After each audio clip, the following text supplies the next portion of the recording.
Morning Spirit. Selamat pagi, semangat pagi. Shalom Bapak Ibu dan saudara-saudariku yang dikasih oleh Tuhan Yesus, bertemu kembali di dalam Morning Spirit.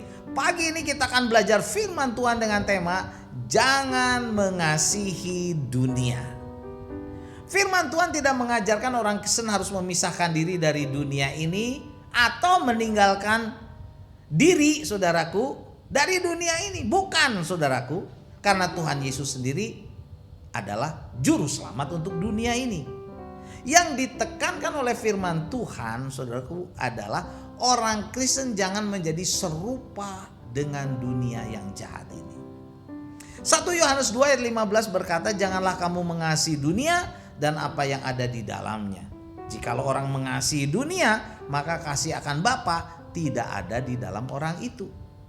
Jadi Rasul Yohanes mengajukan suatu peringatan kepada kita agar jangan mengasihi dunia. Karena bila kita mengasihi dunia ini saudaraku, maka kasih kita kepada Bapa akan terhalang. Jadi peringatan Rasul Yohanes ini mengarahkan kepada mereka yang sudah percaya, kepada kita yang sudah percaya, tetapi kini mereka sedang memberikan perhatian berlebihan atau lebih condong hatinya saudaraku kepada dunia. Kata dunia saudara ditulis dengan kosmos. Di sini artinya bukanlah dunia secara umum. Karena Tuhan Yesus pun mengasihi dunia yang diciptakannya. Nah, dalam Yohanes 15 saudaraku ayat 18 sampai 19 firman Tuhan berkata, jikalau dunia membenci kamu, ingatlah bahwa ia terlebih dahulu membenci aku, kata Tuhan Yesus, daripada kamu. Sekiranya kamu dari dunia, tentulah dunia mengasihi kamu sebagai miliknya. Tetapi karena kamu bukan dari dunia, melainkan aku telah memilih kamu dari dunia, sebab itulah dunia membenci kamu. Jadi yang dimaksud dengan dunia di sini, saudara, dunia yang dimaksud di sini adalah orang-orang yang tidak taat, orang-orang yang tidak percaya, orang-orang yang memusuhi Allah, orang-orang yang mengikuti kuasa-kuasa dunia ini. Dunia tidak boleh saudaraku dikasihi oleh orang Kristen. Ya, jadi dunia yang tidak boleh dikasihi orang Kristen adalah sistem sekuler saudaraku yang dikuasai oleh iblis. Dan saudaraku dipenuhi dengan nilai-nilai filsafat palsu yang berlawanan dengan firman Tuhan. Dalam The New English Bible ditulis, do not set your heart on the godless world. Artinya apa saudara? Jangan letakkan hatimu atau jangan condongkan hatimu pada dunia yang tidak bertuhan. Jangan saudaraku. Itu dunia yang bertentangan dengan kasih Allah.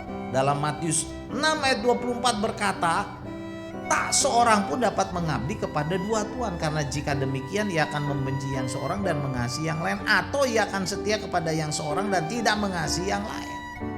Kamu tidak dapat mengabdi kepada Allah dan kepada Mammon. Gak bisa kita berdiri di dua kaki di dunia ini, harus milih. Milih Tuhan atau milih dunia saudaraku. Jadi sekali lagi, Rasul Yohanes tidak mengajarkan kepada orang Kristen harus memisahkan diri atau meninggalkan dunia ini. Bukan saudaraku.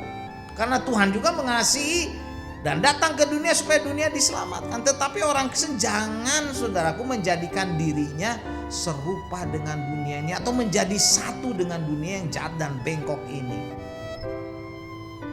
Nah saudara, sesungguhnya apa yang paling berbahaya di dunia ini? Jawabannya segala sesuatu yang ada di dunia ini, karena dunia sudah jatuh ke dalam dosa saudaraku.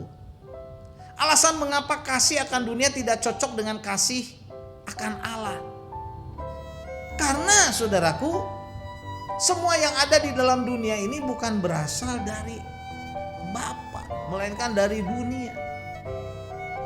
Kembali saudara, 1 Yohanes 2 ayat 16 berkata, sebab semua yang ada di dalam dunia ini yang sudah jatuh dalam dosa, yaitu keinginan daging dan keinginan mata serta keangkuhan hidup, bukanlah berasal dari Bapa, melainkan dari dunia ini. Jadi dalam 1 Yohanes 2 ayat 16 saudara, Rasul Yohanes merinci ada 3 bahaya yang ada di dalam dunia ini, yang meliputi segi kehidupan atau pengalaman manusia. Kenapa kita tidak boleh mengasihi dunia, saudaraku? Karena ini bisa menjerumuskan kita jauh dari Allah.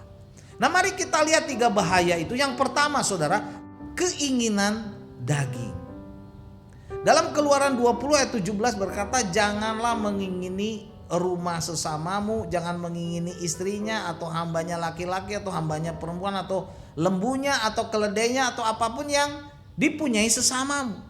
Dan dalam Galatia 5 ayat 16 sampai 17 firman Tuhan berkata, maksudku ialah hiduplah oleh roh, maka kamu tidak akan menuruti keinginan daging. Sebab keinginan daging berlawanan dengan keinginan roh, dan keinginan roh berlawanan dengan keinginan daging. Karena keduanya bertentangan sehingga kamu setiap kali tidak melakukan apa yang kamu kehendaki. Kata keinginan dipakai secara kolektif mengacu kepada hawa nafsu.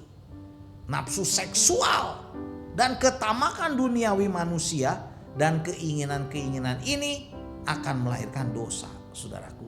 Kita tidak boleh dikuasai oleh keinginan daging yang sangat berbahaya bagi kehidupan kita. Dan bahaya yang kedua adalah keinginan mata. Matius 5 ayat 28 berkata, tetapi aku berkata kepadamu, setiap orang yang memandang perempuan serta menginginkannya sudah berzina dengan dia di dalam hatinya. Keinginan mata mengacu kepada hawa nafsu akan apa yang dilihat mata. Karena mata adalah channel, saudaraku, atau saluran untuk jiwa manusia. Kejadian 3 ayat 6, saudaraku, mari kita lihat pengalaman dari Hawa. Perempuan itu melihat bahwa buah pohon itu baik untuk dimakan dan sedap kelihatannya. Lagi pula pohon itu menarik hatinya, dapat memberi pengertian. Lalu ia mengambil dari buahnya dan dimakannya dan diberikannya juga kepada suaminya yang bersama-sama dengan dia, dan suaminya pun memakannya. Saudaraku, Hawa dan Adam jatuh ke dalam dosa karena mengikuti keinginan mata. Dia digoda oleh iblis yang menyamar masuk ke dalam ular, saudaraku. Kalau orang dipikat oleh hawa nafsu, matanya, saudaraku, matanya itu berfungsi sebagai instrumen yang menyebabkan dia melanggar hukum Allah dan akhirnya berbuat dosa melawan Allah. Karena itu hati-hati dengan dosa keinginan mata. Dan bahaya yang ketiga, saudaraku, yang ditulis dalam surat Yohanes ini adalah keangkuhan hidup. Keangkuhan hidup atau juga kesombongan atau kecongkakan, saudaraku. Ini bahaya. Yakobus 4 ayat 16 berkata, tetapi sekarang kamu memegahkan diri dalam congkakmu, dan semua kemegahan yang demikian adalah salah. Saudaraku, keangkuhan hidup mengacu kepada kesombongan dari apa yang dimilikinya dan apa yang dilakukannya. Orang membual dengan angkuhnya tentang prestasi-prestasinya, perbuatannya atau barang-barangnya atau kekayaannya, saudaraku. Ini adalah ekspresi nafsu angkuh untuk mendapatkan pujian dan keuntungan dari statusnya. Oh, tidak boleh, saudaraku.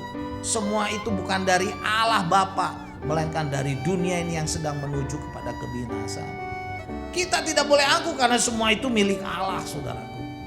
Pertanyaannya, sudahkah kita memiliki kasih Allah, atau kita masih menjadi orang yang mengasihi dunia ini dengan segala yang ada di dalamnya, saudaraku? Mari, saudara, kita bertobat, kita tinggalkan keinginan daging, keinginan mata, keangkuhan hidup. Kita terima Yesus sebagai juru selamat supaya kita diselamatkan, saudara.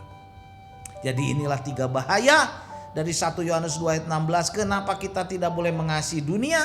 Karena jikalau kita mengasihi dunia, maka kasih akan Allah Bapa kita tidak ada di dalam diri kita.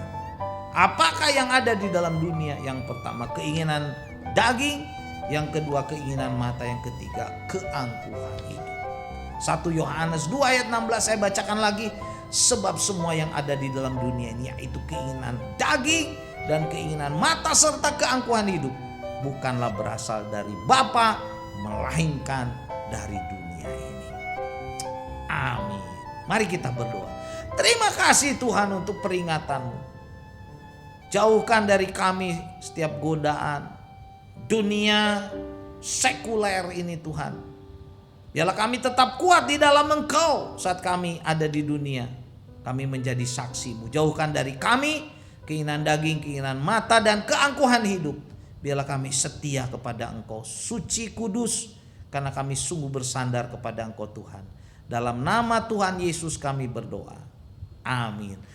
Amin. Bapak, Ibu, dan saudara-saudariku yang dikasih oleh Tuhan, kalau kita diberkati oleh Morning Spirit, jangan lupa klik like, subscribe, bunyikan loncengnya saudaraku. Dan kalau kita diberkati, bagikan Morning Spirit ini kepada banyak orang. Sampai bertemu dalam Morning Spirit selanjutnya.